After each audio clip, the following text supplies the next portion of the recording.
Bismillah, Assalamualaikum. Kembali Fakta Sejarah menyajikan hiburan misteri di malam Rabu tanggal 28 Mei tahun 2025. Semoga terhibur ya dengan kisah yang saya bacakan ini dalam judul Di Pelet Janda. Sebuah kisah yang ditulis oleh Arai Aisyah. Ini dia selengkapnya di Fakta Sejarah.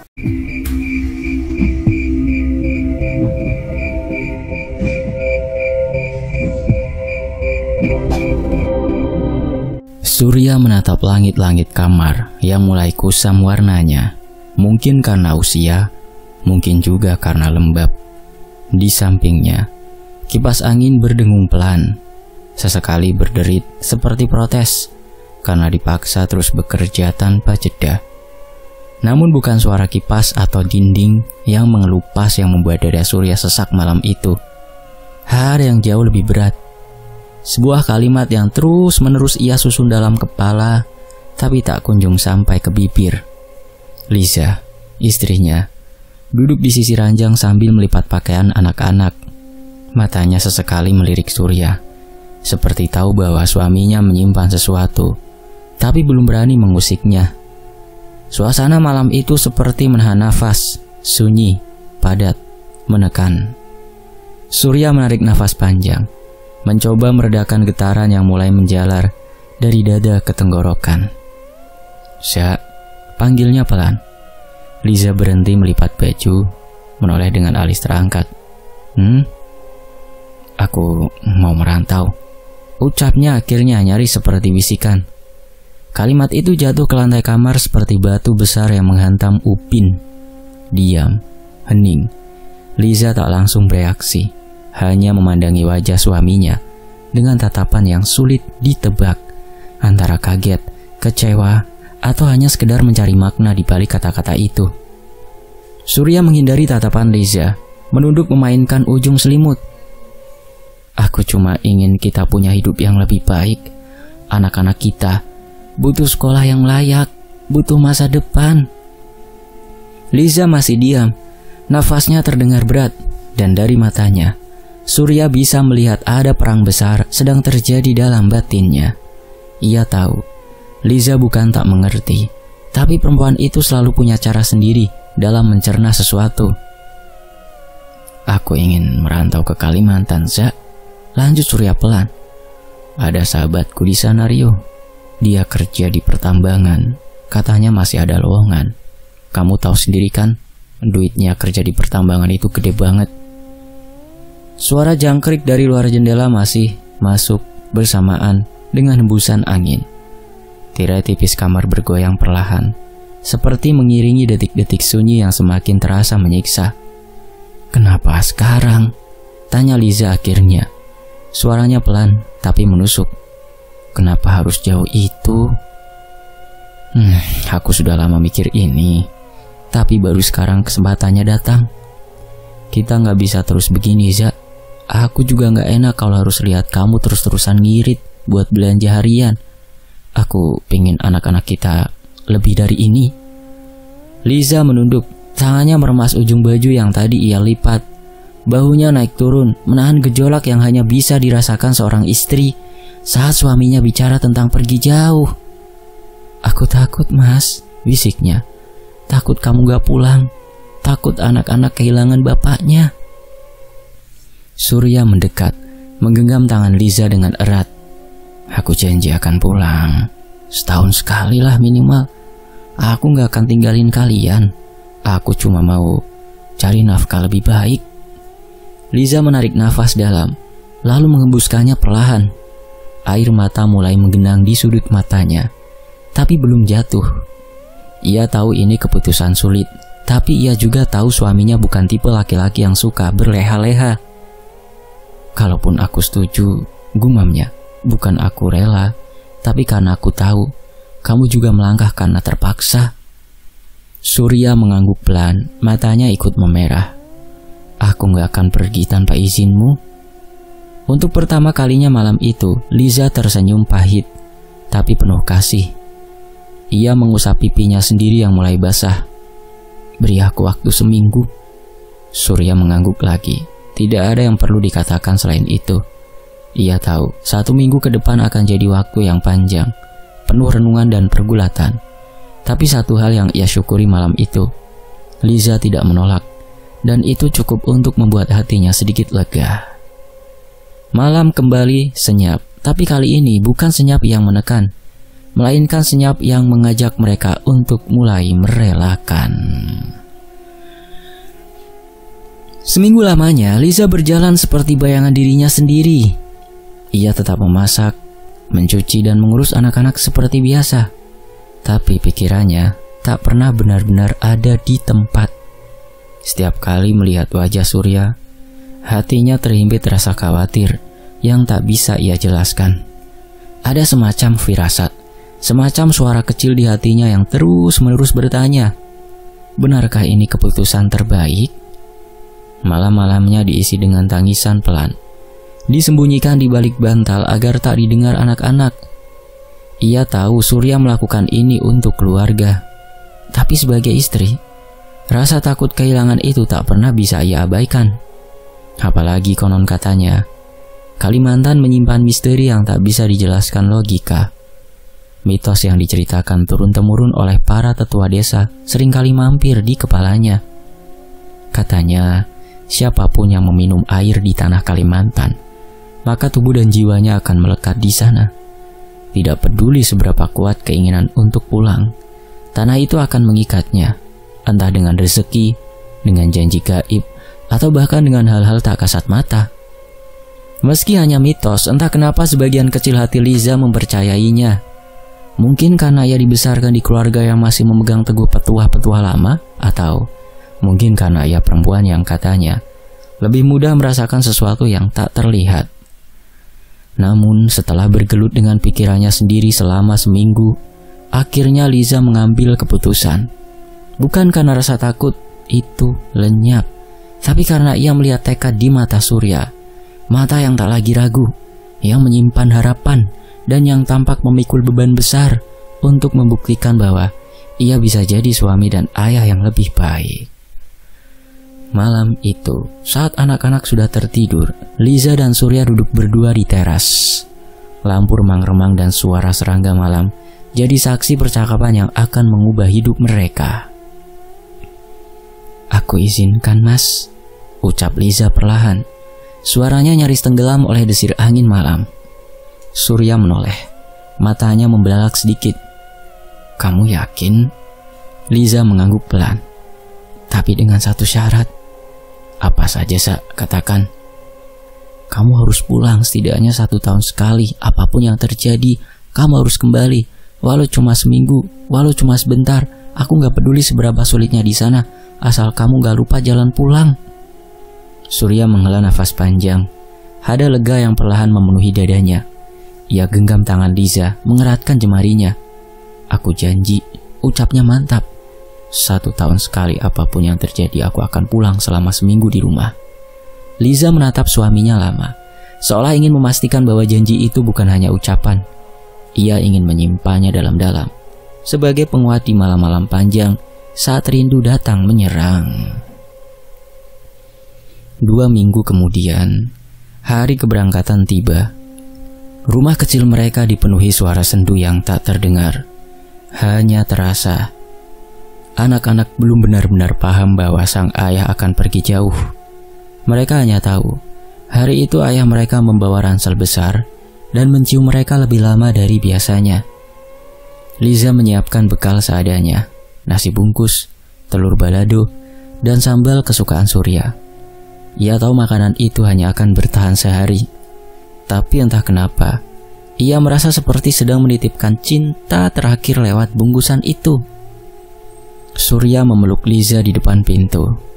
Peluk yang lama, penuh beban, sekaligus penuh harapan.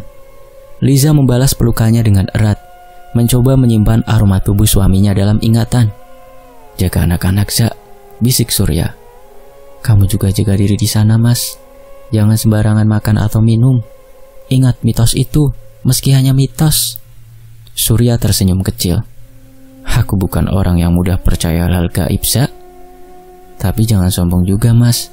Biar bagaimanapun, tanah orang tetap punya caranya sendiri buat bikin kita tunduk." Di mana bumi dipijak, di situ langit dijunjung. Surya mengangguk, tak ada bantahan kali ini. Ia tahu Liza tidak asal bicara, perempuan itu punya rasa yang tajam, dan ia sudah terlalu sering benar. Dengan langkah berat, Surya akhirnya meninggalkan halaman rumah. Liza berdiri di ambang pintu, menatap punggung suaminya hingga hilang di tikungan. Matanya basah tapi ia tak menangis.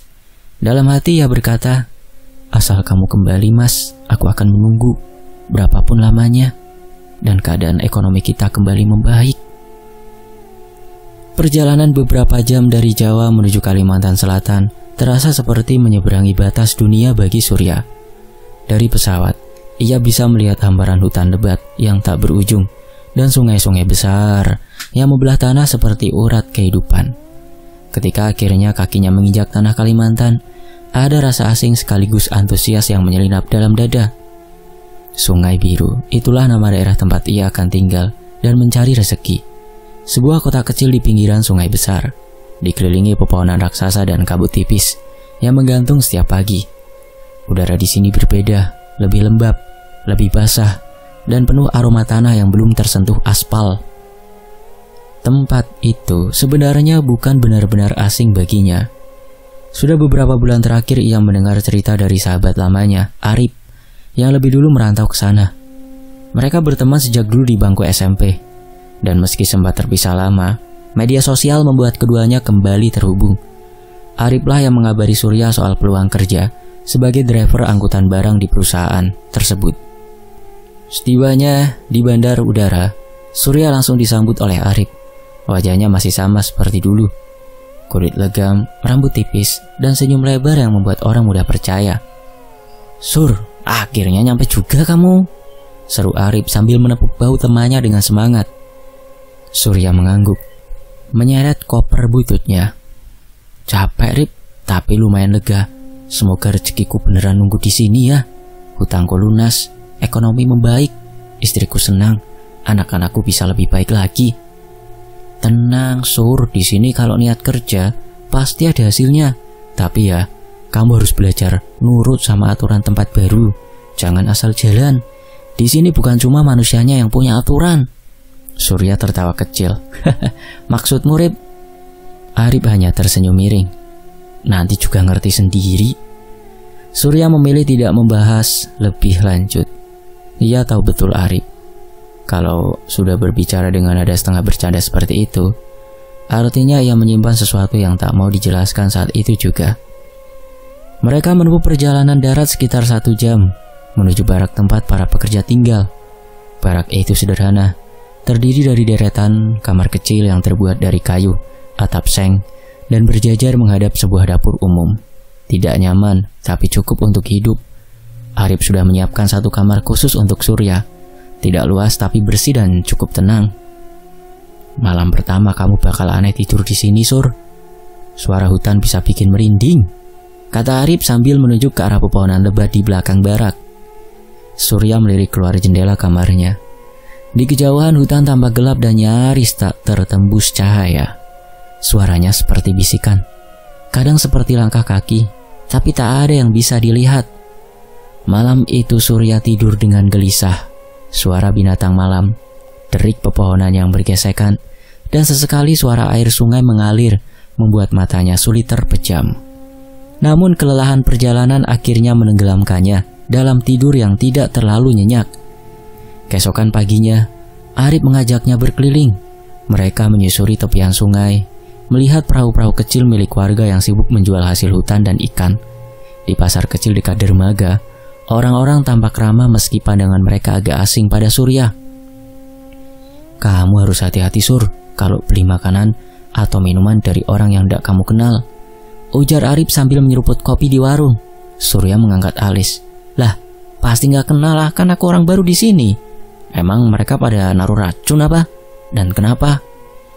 Bukan racun biasa, Sur. Di sini ada orang yang bisa menitipkan sesuatu lewat makanan. Entah itu ilmu, entah itu niat jahat. Kadang bukan kamu yang diminta, tapi kamu yang dijadikan jalan." Surya terdiam. Ia mencoba mencernanya, tapi tak tahu harus menjawab apa. Ia bukan orang yang gampang percaya hal mistis, tapi tempat ini memang punya hawa yang berbeda, tak seperti rumahnya di Jawa. Hari-hari berikutnya diisi dengan kerja keras. Surya mengemudikan truk ke berbagai titik, mengangkut hasil tambang ke tempat pengolahan. Jalanan berlumpur, tikungan tajam, dan kabut pagi jadi pemandangan sehari-hari. Tapi anehnya, semakin lama ia di sini, semakin ia merasa akrab. Seperti tubuhnya mulai menyatu dengan ritme tanah ini. Malam-malam pun tak lagi segelisah yang kemarin. Suara hutan jadi seperti lagu pengantar tidur. Bahkan aroma tanah basah yang semula membuatnya tidak nyaman, kini seperti menenangkan. Namun di sela-sela kelelahan dan kesibukan, janji pada Liza tetap terngiang. 1 tahun sekali aku harus pulang. Entah kenapa meski baru beberapa minggu, Surya mulai merasa tanah ini seperti tak ingin melepaskannya, memeluknya erat. Hari berikutnya di Kalimantan, Surya sudah terlalu dalam kesibukannya bekerja. Tempat kerjanya adalah sebuah pertambangan batu bara yang terletak sekitar 2 km dari Sungai Biru. Ya, sebut saja Sungai Biru. Suasananya cukup ramai. Hiruk-pikuk alat berat bercampur teriakan para pekerja. Meski awalnya agak canggung, Surya cepat beradaptasi. Apalagi karena sebagian besar pekerjanya juga perantauan dari Jawa. Ada rasa senasib seperjuangan yang membuat mereka cepat akrab. Perusahaan tempatnya bekerja menyediakan mes untuk para pekerja. Barak-barak itu, meski bukan bangunan mewah, ya fasilitasnya cukup memadai. Ada tempat tidur, kamar mandi, dan dapur bersama. Tapi yang membuat Surya sedikit risih adalah letak mes wanita yang persis berseberangan dengan mes pria. Tanpa pembatas atau sekat tinggi, hanya ada tirai kain seadanya yang digantung seperti sekat darurat. Setiap pagi, Surya harus melewati barisan perempuan yang sedang menjemur handuk atau sekedar duduk-duduk di depan mes. Beberapa dari mereka terlihat genit, sering melontarkan godaan dengan senyum dan lirikan mata yang menyiratkan maksud. Namun Surya selalu berusaha menunduk atau mempercepat langkah. Surya menjaga perasaan hati Liza.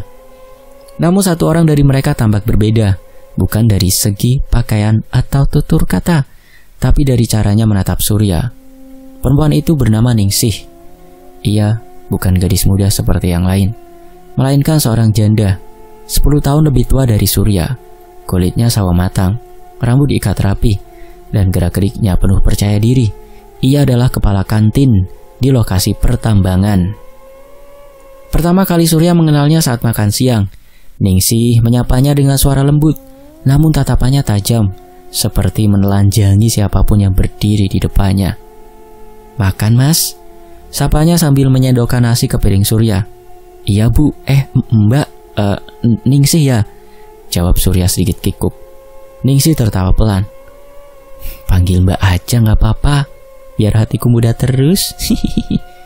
Sejak hari itu, Surya merasa Ningsih selalu mencari-cari alasan untuk mendekatinya. Kadang membawakan teh hangat ke mes, kadang mengantarkan bekal ke lokasi kerja, dan kadang hanya duduk dekat Surya saat makan. Padahal meja lain masih kosong. Meski awalnya ia anggap biasa saja, lama-lama perhatian itu mulai terasa mengganggu. Sampai suatu malam, Ningsih datang ke depan mes membawa 2 gelas kopi. Surya yang sedang duduk di tangga sambil merokok terkejut melihat wanita itu berjalan mendekat tanpa ragu. "Capek ya, Mas?" tanya Ningsih sambil menyerahkan secangkir kopi. Surya menerima dengan ragu. "Ya, lumayan. Medannya susah hari ini." Ningsih duduk di sampingnya, terlalu dekat hingga Surya bisa mencium aroma parfum manis dari tubuhnya. Mereka terdiam beberapa saat, hanya suara jangkrik yang mengisi kesunyian malam. "Aku tahu kamu sudah menikah," ujar Ningsih tiba-tiba.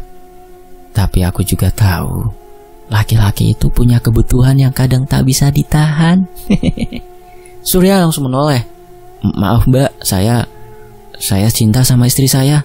Saya nggak mungkin macam-macam lah." Ningsih tersenyum samar, tapi matanya tetap tajam. "Saya bukan minta dinikahi. Saya cuma menawarkan diri jadi tempat bersandar selagi kamu jauh dari istri. Enggak perlu ada cinta, enggak perlu ada janji. Saya ngerti batasnya, Mas."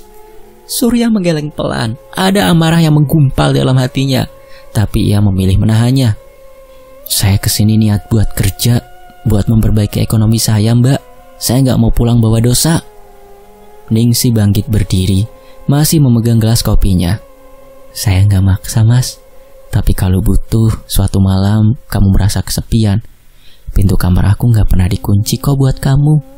Setelah wanita itu pergi, Surya masih duduk membatu. Kopi di tangannya mulai dingin, tapi pikirannya justru terbakar.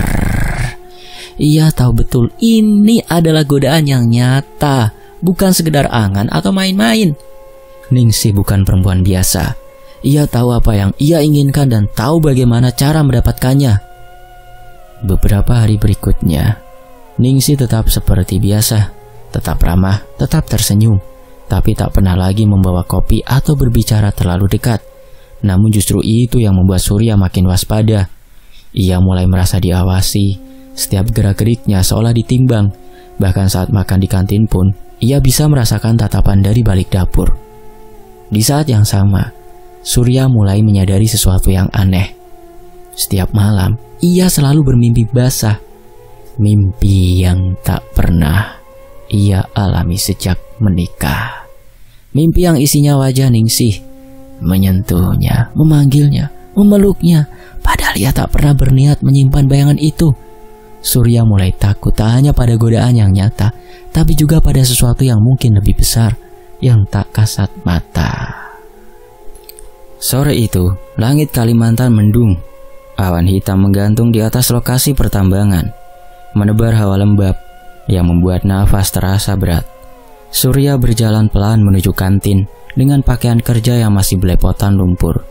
Kakinya pegal, punggung terasa seperti dikebuki, tapi perutnya kosong dan tak bisa diajak kompromi. Kantin satu-satunya yang tersedia di area kerja adalah, kantin yang dikepalai Ningsih. Aturan perusahaan mewajibkan seluruh pekerja makan di sana. Tak peduli senyaman atau setidak disukainya suasana tempat itu, semua harus mengikuti. Surya masuk ke kantin dengan langkah malas. Beberapa teman kerjanya sudah duduk, menyantap makanan sambil bercanda. Ia mengambil nampan, lalu berbaris di depan meja saji.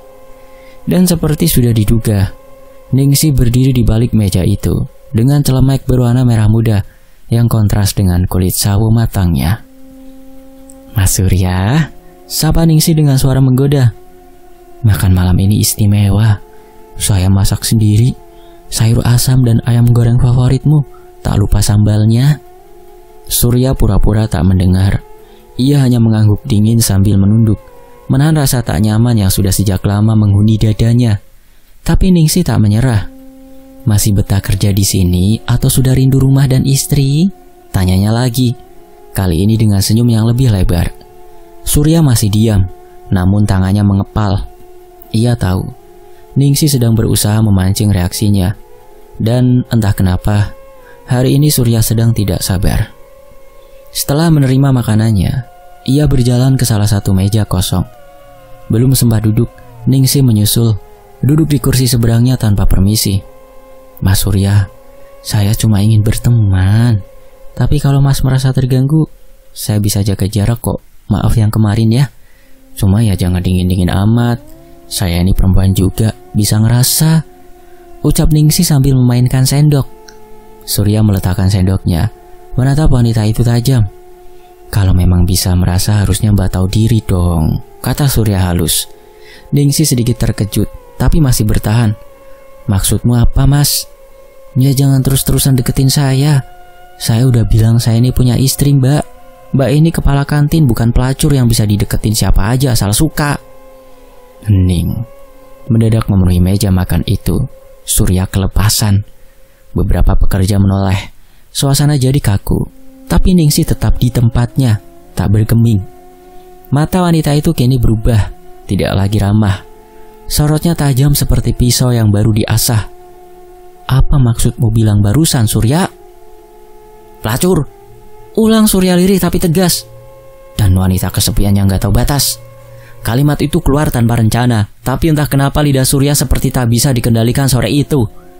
Semua rasa jengkel, marah, dan muak seolah meledak dalam satu hentakan. Ningsih perlahan berdiri, masih dengan sorot mata yang sama. Tak ada air mata, tak ada tangisan, hanya tatapan yang membuat bulu kuduk Surya berdiri. Terima kasih Mas Surya, ucapnya pelan. Kau sudah buka topengmu. Tanpa menunggu reaksi lebih lanjut, Ningsih pergi ke dapur. Piring Surya masih utuh, makanannya tak tersentuh. Nafsu makannya lenyap, berganti dengan perasaan aneh yang menyesak. Malam itu Surya kembali ke mes dengan hati tak tenang. Teman-temannya yang biasanya ribut mulai mendiamkan dirinya. Entah karena merasa tak enak atau karena takut ikut terseret dalam konflik. Di dalam kamarnya, Surya duduk sambil memandangi langit-langit. Suasana malam begitu sunyi, hanya suara jangkrik dari luar jendela yang terdengar. Ia mulai merasa bersalah. Kata-kata tadi memang keluar dari mulutnya, tapi tidak seharusnya sekejam itu. Ningsih memang menggoda, tapi ia tak pernah memaksanya. Dan kata pelacur terlalu tajam, terlalu kejam untuk seorang perempuan yang sebenarnya hanya kesepian. Namun yang paling membuat Surya gelisah bukan hanya rasa bersalah, melainkan tatapan Ningsih tadi. Tatapan yang mengandung sesuatu yang lebih dari sekedar amarah. Ada kekosongan di sana, seperti lorong gelap yang dalam dan tak berdasar. Malam itu, Surya bermimpi buruk. Ia melihat Ningsih berdiri di bawah pohon besar dengan rambut terurai menutupi wajah. Suaranya lirih, tapi jelas. "Kau sudah membuka pintu, Surya. Jangan kaget kalau aku masuk." Surya terbangun dengan nafas tersengal. Keringat membasahi tubuhnya meski udara dingin. Jam di dinding menunjukkan pukul 2:15. Ia duduk lama, menatap kosong keluar jendela yang terbuka. Hatinya tak tenang, dan ia tahu sejak sore itu segalanya tak akan pernah sama lagi. Sudah seminggu berlalu sejak insiden makian itu, dan anehnya justru sejak hari itu, Surya mulai merasa tidak wajar dengan dirinya sendiri. Setiap kali langkah kakinya menuntun ke arah kantin, ia merasa seperti bukan dirinya. Ada dorongan tak terlihat, semacam tarikan lembut tapi memaksa, yang membawanya terus ke sana. Padahal, jika mengikuti logika dan harga diri, Surya seharusnya menjauh. Namun tubuhnya seolah punya kehendak sendiri. Ia tahu seharusnya ia merasa lega karena Ningsih tak lagi bicara padanya, apalagi menggodanya seperti dulu. Wanita itu tetap bekerja seperti biasa, seolah tak pernah terjadi apa-apa. Tapi justru itu yang membuat Surya gelisah. Setiap kali masuk ke kantin dan melihat Ningsih berdiri membelakangi pengunjung sambil sibuk menyedok sayur atau mengatur lauk, ada sesuatu di dada Surya yang bergetar hebat. Ia kerap mencuri pandang, menunggu mata wanita itu menatapnya. Tapi itu tak terjadi. Bahkan Ningsih seperti tak menyadari keberadaannya. Dan justru itulah yang kini membuat Surya gusar. Apa aku jadi suka sama dia ya? Gumam Surya pada dirinya sendiri saat malam tiba dan ia sendirian di mes. Ia mengusap wajah dengan kedua tangan, mencoba mengusir pikiran konyol yang berkecamuk di kepalanya. Gak mungkin. Aku punya istri. Aku cinta istriku. Namun setiap kali mengucapkan kalimat itu, hatinya tak sepenuhnya yakin. Ada rasa ragu yang muncul tanpa permisi, merayap dari bawah sadar. Yang lebih mengganggu adalah tubuhnya sendiri. Beberapa kali ia merasa dirinya bangun lebih pagi, bahkan tanpa alarm. Dan entah kenapa, langkah kakinya langsung menuju kantin, jauh sebelum waktu makan tiba. Pernah suatu pagi, saat ia masih mengantuk dan berjalan tanpa sadar, tahu-tahu ia sudah berdiri di depan pintu dapur kantin yang masih terkunci. Ngapain aku di sini? Batinnya panik saat itu, tapi tubuhnya seperti tak ingin pergi, seolah ada yang menahannya. Bahkan rekan-rekannya mulai bertanya, kamu sering banget ke kantin belakangan ini, Surya? Tanya Rinto, teman satu mesnya. Surya hanya mengangguk sambil tersenyum kaku. Ia tak punya jawaban pasti.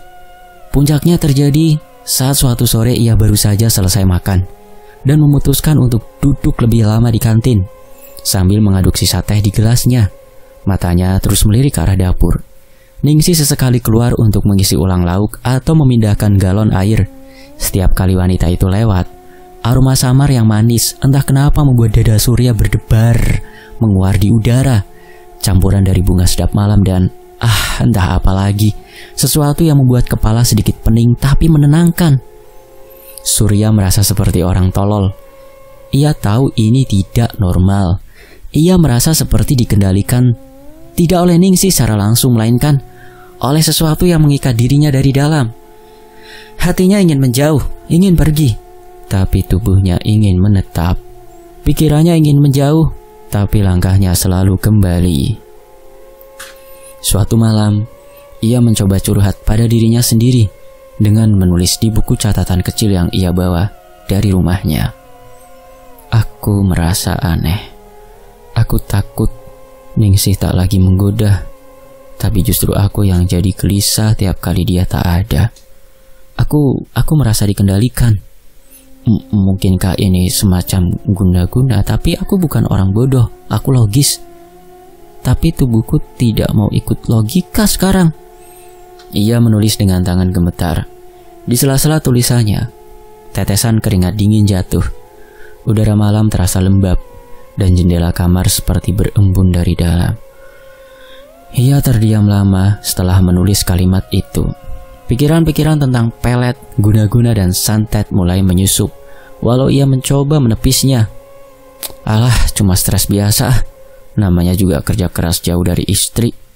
Ia mencoba menyemangati dirinya sendiri. Tapi malam itu juga, mimpi buruk datang lagi. Ia melihat dirinya sendiri duduk di dalam kantin. Semua bangku kosong, kecuali satu. Ningsih duduk di ujung ruangan, mengenakan kebaya merah tua. Wajahnya pucat, senyumnya manis tapi dingin. Kenapa mau pergi kalau hatimu sudah kutinggali? Bisiknya dalam mimpi. Surya terbangun dengan nafas memburu. Kali ini benar-benar panik. Keringat membanjiri tubuhnya, dan ia merasakan sesak di dada. Jam dinding menunjukkan pukul 2:13 pagi. Ia langsung bangkit dari kasur, mengambil air wudhu seadanya dari kamar mandi mes, dan mencoba sholat meski pikirannya kacau. Dalam sujud panjangnya, Surya hanya bisa berdoa, berharap semua ini cuma ilusi. Tapi jauh di dalam hatinya, ia tahu sesuatu yang tak terlihat sudah masuk ke dalam dirinya, dan ia tak tahu bagaimana cara mengusirnya. Malam kembali datang. Udara saat itu terasa lebih pengap dari biasanya. Kipas angin tua yang menggantung di langit-langit mes hanya berputar pelan, menebar panas dan suara decitan yang mengganggu. Surya berbaring di kasurnya yang tipis. Tubuh lelah namun matanya tak juga mau terpejam. Ia terus memikirkan kegelisahan yang kian hari makin tak bisa ia jelaskan. Entah pukul berapa tepatnya ketika akhirnya ia terlelap, tapi saat itu juga mimpi itu datang lagi menghampirinya. Dalam mimpinya, Surya berada di sebuah ruangan sempit dan remang. Asap dupa menyesakkan nafas, dan dinding sekitarnya penuh coretan aneh yang seperti huruf tapi tak dikenalnya. Di tengah ruangan itu, Ningsih berdiri dalam balutan kain jarik dan kebaya merah menyala, sama seperti di mimpi-mimpi sebelumnya. Kali ini matanya memancarkan pandangan yang tak biasa, tajam, menusuk, namun memabukkan. Surya melihat dirinya sendiri tanpa daya berjalan menghampiri wanita itu. Ia tahu ia harus menolak. Ia tahu ada yang tidak benar, tapi kakinya terus melangkah. Ningsih tersenyum, mengulurkan tangan, dan ia menggenggamnya. Dalam sekejap, tubuh mereka saling merapat dan tak butuh waktu lama. Itu pun terjadi. Mereka jatuh ke kasur kecil di sudut ruangan itu.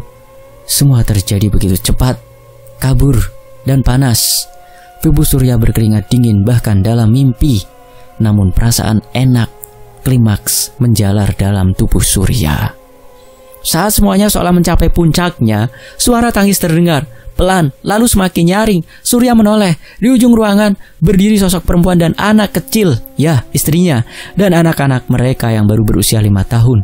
Wajah mereka penuh kesedihan, mata istrinya sembab, bibirnya gemetar menahan isak.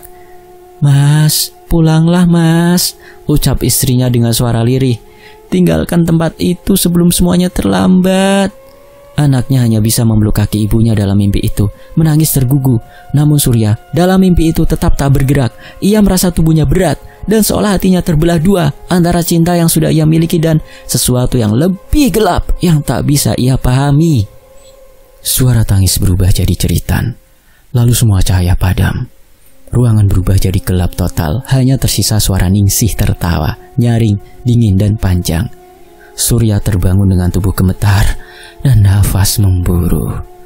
Bajunya basah oleh keringat, dan udara di kamar mes seolah berubah menjadi lebih dingin dari biasanya. Ia duduk memegangi dada, mencoba menenangkan diri. Tapi mimpi itu begitu nyata. Ia memegang celananya, basah, Dan ia masih bisa merasakan sentuhan tangan Ningsih dan tatapan menyayat dari istri dan anaknya. Pagi harinya, ia duduk lebih lama di musola kecil belakang mes, mencoba mencerna arti mimpi semalam. Ia tak ingin langsung menyimpulkan macam-macam, tapi hatinya tahu ada sesuatu yang sedang mencoba mengikatnya, menariknya semakin dalam, dan bukan cuma ke tubuh Ningsih, tapi ke dunia yang lebih gelap dan dalam. Meski begitu, Surya tetap bekerja seperti biasa. Ia tidak melaporkan apa-apa, tidak bercerita pada siapapun. Dalam diam, ia berdoa lebih khusyuk, lebih sering, bahkan mulai membaca surat-surat pendek setiap malam sebelum tidur. Ia percaya perlindungan terbaik adalah dari Tuhan. Namun tetap saja, perasaan aneh itu belum juga pergi. Ningsih bersikap seperti biasa, seolah tak terjadi apa-apa di dunia nyata. Ia masih bekerja di kantin dengan senyumnya yang kini lebih dingin dari sebelumnya. Tak ada godaan, tak ada rayuan. Tapi justru itu yang membuat Surya semakin tak tenang. Wanita itu diam-diam menguasainya tanpa satu kata pun. Setiap malam ia tidur dengan rasa was-was.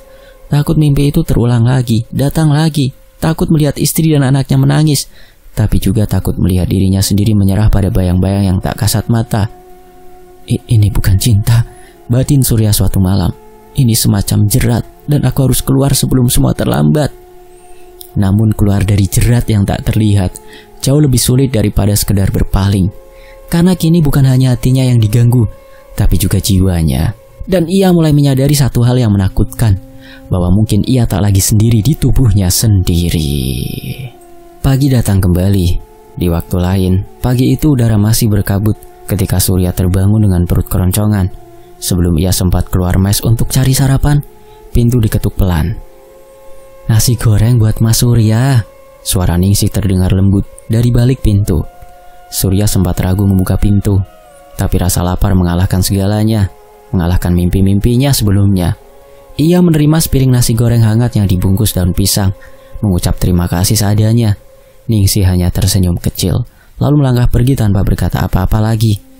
Surya makan dengan lahap, rasanya memang biasa saja, tapi entah kenapa, nasi itu membuat tubuhnya terasa hangat, nyaman, dan tenang. Ia tak tahu bahwa bumbu yang ditaburkan Ningsih bukan hanya garam dan merica, tapi juga air bekas cuci rambut dan campuran mantra pemikat yang dibacakan dini hari tadi oleh Ningsih.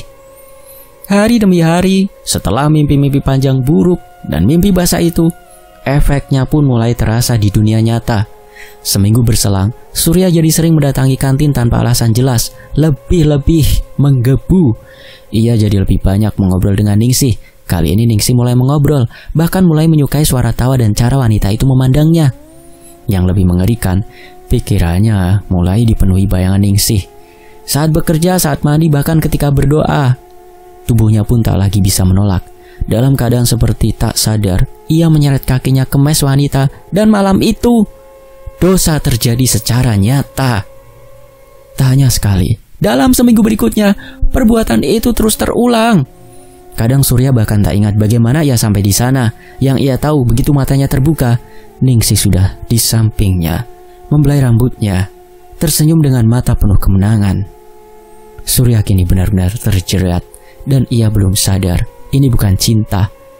Ini guna-guna yang menjalar perlahan, tapi pasti. Singkat cerita, 2 tahun bukan waktu yang singkat.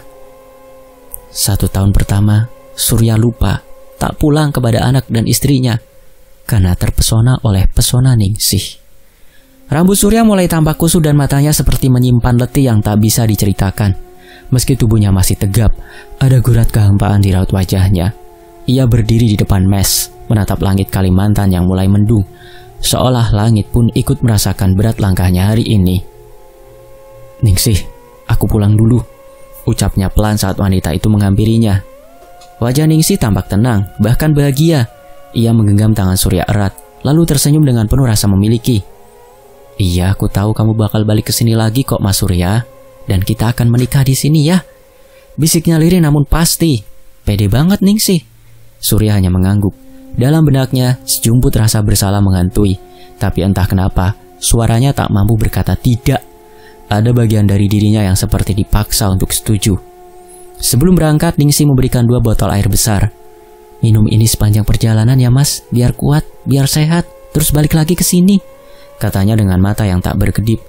Surya menerima tanpa curiga. Terima kasih. Harus habis diminum ya mas, tekan Ningsih sekali lagi. Dengan koper usang dan hati yang tak karuan, Surya pun melangkah menuju pelabuhan. Kali ini naik kapal. Di sepanjang perjalanan ia benar-benar meminum air dari Ningsih. Rasanya biasa saja, tak ada yang aneh. Tapi setelah meneguknya, tubuhnya justru terasa semakin ringan, terlalu ringan. Di sudut pikirannya, kenangan tentang Liza istrinya perlahan memudar. Ia mencoba mengingat wajah anaknya, namun yang muncul justru senyum Ningsih. Dan tanpa sadar, perjalanan pulang itu perlahan menghapus siapa dirinya yang dulu. Singkat cerita, Surya tiba di Jawa, di kampung halamannya saat mentari hampir tenggelam. Udara sore terasa hangat, seperti pelukan yang sudah lama dinanti. Di depan rumah, Liza berdiri terpaku, matanya berkaca-kaca. Mulutnya tak kuasa berkata apa-apa saat sosok suaminya benar-benar muncul di hadapannya. Maaf ya, setahun lalu aku tidak pulang dan baru pulang di 2 tahun ini, ucap Surya lirih. Liza hanya mengangguk pelan, air matanya luruh. Namun bukan karena sedih, itu air mata bahagia. Air mata dari doa yang selama ini ia panjatkan setiap malam. Doa yang ia bisikan dalam sujud-sujud panjang agar suaminya kembali dengan selamat, agar hatinya kembali utuh. Dan doa sang istri pun dikabulkan. Surya tak banyak bicara, tapi sejak hari itu, ia tak pernah lagi pergi jauh. Ia mulai bekerja serabutan di kota tempat ia tinggal bersama anak dan istrinya. Seakan-akan peletnya Ningsih itu luntur sendiri. Walaupun Surya bekerja dengan hasil yang cukup untuk makan, tapi kebersamaan itu tidak bisa ditukar dengan apapun. Entah kenapa, saat ini ia merasa ringan, seolah beban yang dulu menjeratnya telah runtuh bersama sisa botol air yang ia tinggalkan di pelabuhan. Doa-doa sang istri terwujud nyata. Sementara itu, di Kalimantan, keadaan Ningsih berubah. Wanita itu tak lagi membuka kantin. Ia hanya duduk memeluk lutut di pojok kamarnya, bergumam dan menjerit tanpa arah. Kadang tertawa, kadang menangis, kadang memanggil nama Surya dengan suara yang parau, seolah menyesali sesuatu yang tak bisa diulang. Mereka bilang, orang yang bermain dengan alam tak pernah benar-benar menang. Dan Liza dengan keteguhan hatinya, doanya, dengan cinta yang tulus, membuktikan bahwa doa yang jujur dari seorang istri bisa menembus langit dan memutus rantai hitam yang mengikat suaminya.